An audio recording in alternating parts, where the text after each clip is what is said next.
Al Redoma from GS1MA. At tatalakayin ko po ngayon ng this is one of important topics in general mathematics, the arithmetic sequence. So ngayon, bago po tayo magsimula sa arithmetic sequence, i-define po muna natin kung ano nga ba ang sequence. A sequence is a set of things, usually numbers, that are arranged in order. So this is example 5, 10, 15, 20, and so on. And tong mga dots na to guys, kung nakita nyo po, this is na sign na yung mga numbers po natin is continuous. So itong 5 na to guys is ang ano niya po is first term. Ito po ang ating first term.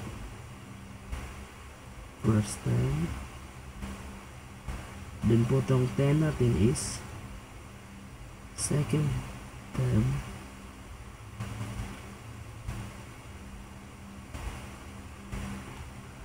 Then po itong 15 natin is third term.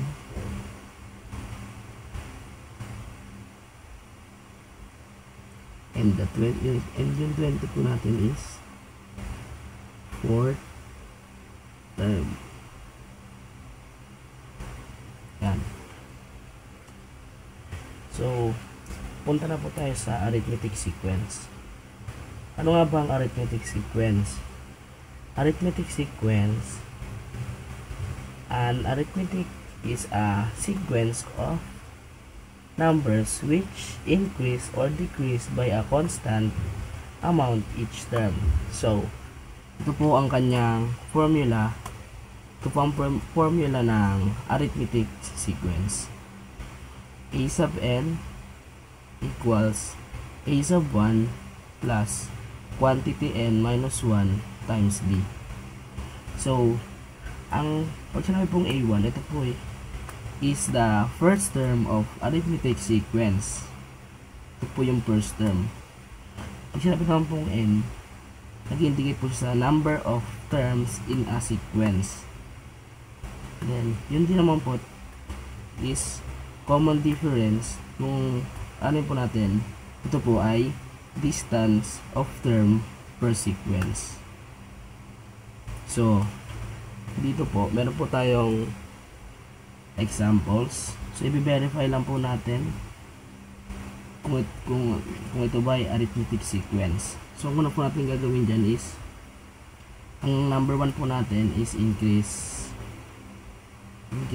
So, number 1, example po natin is 3, 8, 13, and 18. So, kailangan po natin gawin dyan is yung second term po natin, i-minus po natin siya sa first term. So, 8 minus 1 ay 8 minus 3 equals 5. Then, itong third term po natin, i-minus po natin siya sa second term. So, 13 minus 8 equals 5. So, kailangan pong fourth term, i-minus po natin yung third term sa kanya. So, 18 minus 13 equals 5. So, ito po yung ating common difference. Common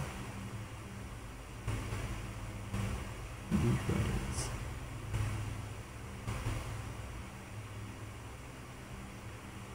O yung ating B. So, lagay pa natin dyan is 5. Then, dahil lang po, nakita po natin na ano po siya. So, ito po ay arithmetic sequence. Then, sa may second example naman po tayo. Second example is 12, 10, 8, and 6. So, ang kailangan po natin gawin, si second term, i-minus natin sa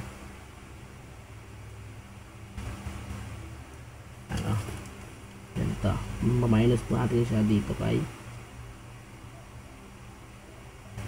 so ganyan po natin 12 ay 10 minus 12 equals negative 2, then 8 minus 10 equals negative 2, then 6 minus 8 equals negative 2. Ito nga po pala ay decreasing naman po to. Kung number na po natin increasing, ito po decreasing. So parang, ano po siya, pababa, and ito po kagaya na po is pataas. Positive. Tapos dito po sa number 2, negative. So, ang ating pong common difference is negative 2.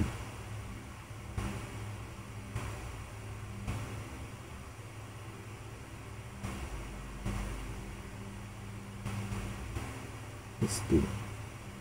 Negative 2. Sa part naman ngayon is natin gawin is find the common difference and give the next 3 terms of the sequence. So para mahanap natin ang kanilang mga D, ang kanilang mga common difference is gawin natin ginawa yung subtract. So meron tayong example number 1 dito is 1, 4, 7, and 10. So gawin natin is 4 minus 1 equals 3, then 7 minus 4 equals 3, then 10 minus 7 equals 3. So ito na ating common difference. So ating common difference ay 3. So ang sabi dyan, kailangan natin hanapin ang 3 terms. Kailangan natin hanapin ang 3 terms pa. So meron tayong 1. Natin kung paano na ito dugtungan pa. 4, 7, 10,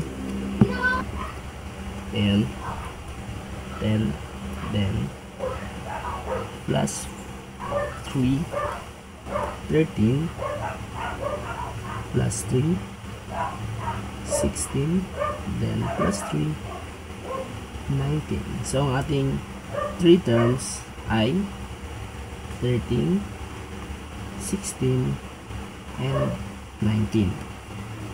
So sa second example naman tayo, ganun ulit, 17 minus 13 equals 4, then 21 minus 17 is 4, and 25 minus 21 is 4. Therefore, ang ating common difference is 4. So meron ulit tayong 13, 17, 21, and 25. So lalagay ulit natin ang tatlong term na hinihingi at ating hinahanap. So 25 plus 4, 29. 29 plus 4 is this 33. Then 33 plus 4, 37. So yan. And ang ating sagot is 37. And ito naman po sa number 3 po, meron ditong negative na kaimehan. Okay. So ang ating gagawin dyan, ganun ulit. So meron tayong negative 6, negative 3, 0, and positive 3.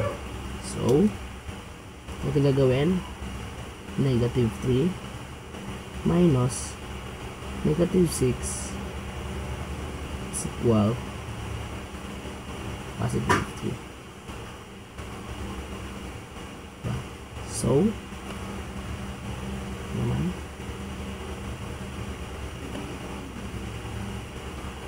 negative ay 0 minus negative 3 equals 3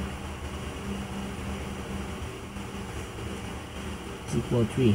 Then 3 minus 0 equals 3. So, ang ating common difference ulit ay 3. So, gatin tong negative 6, negative 3, 0, then positive 3. Then, lagay ulit natin yung tatlong hinahanap na 3 plus 3, 6, 6 plus 3, 9, then 9 plus 3, 12. So, nahanap na natin ang tatlo. So, dito naman tayo sa find the indicated term in each sequence. So, meron tayo itong example sa number 1 is, ang dito po is 6, 8, 10, 12, and so on. So, ang hanap natin is 14 term, o kung tawag natin is A sub 14.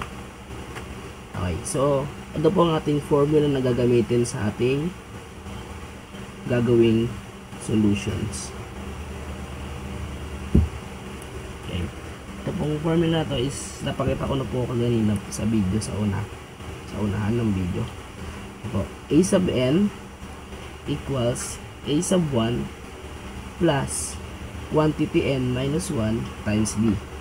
So, una natin gagawin, hanapin natin ang A sub n, ay ano? A sub n.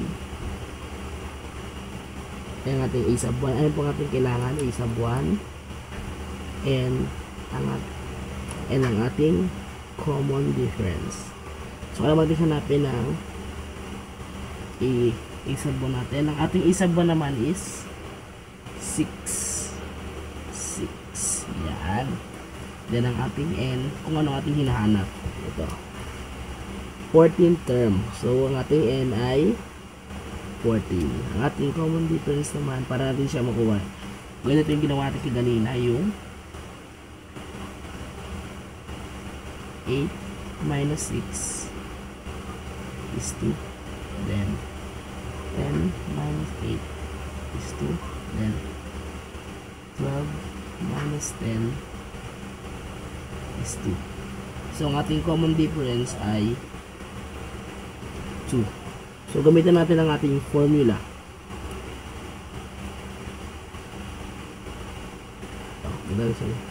A 14 equals 6 plus 14 minus 1 times 2. So, A 14 6 plus 13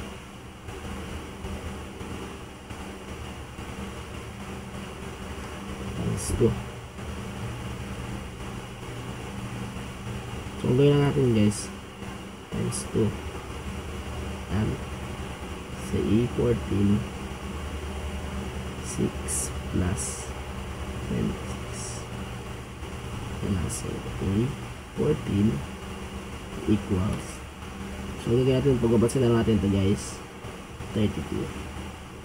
6 plus 26 is 32.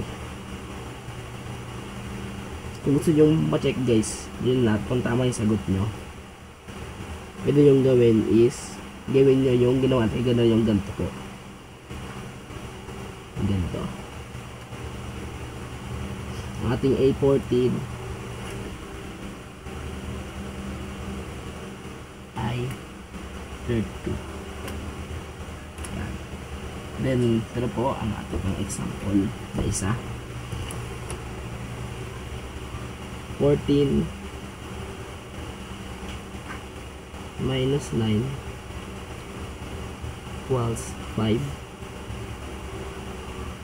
Then 19 minus 14 equals 5.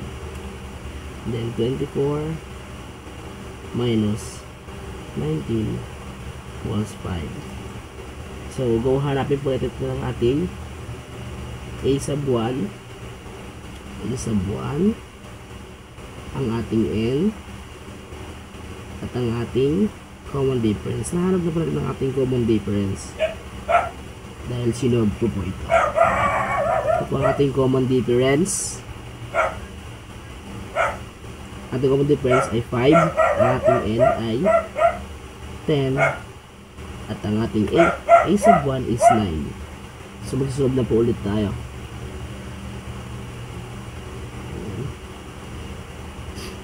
A10 equals 9 plus 10 minus 1 times 2 times 5 times 5 pala. A sub 10 equals 9 plus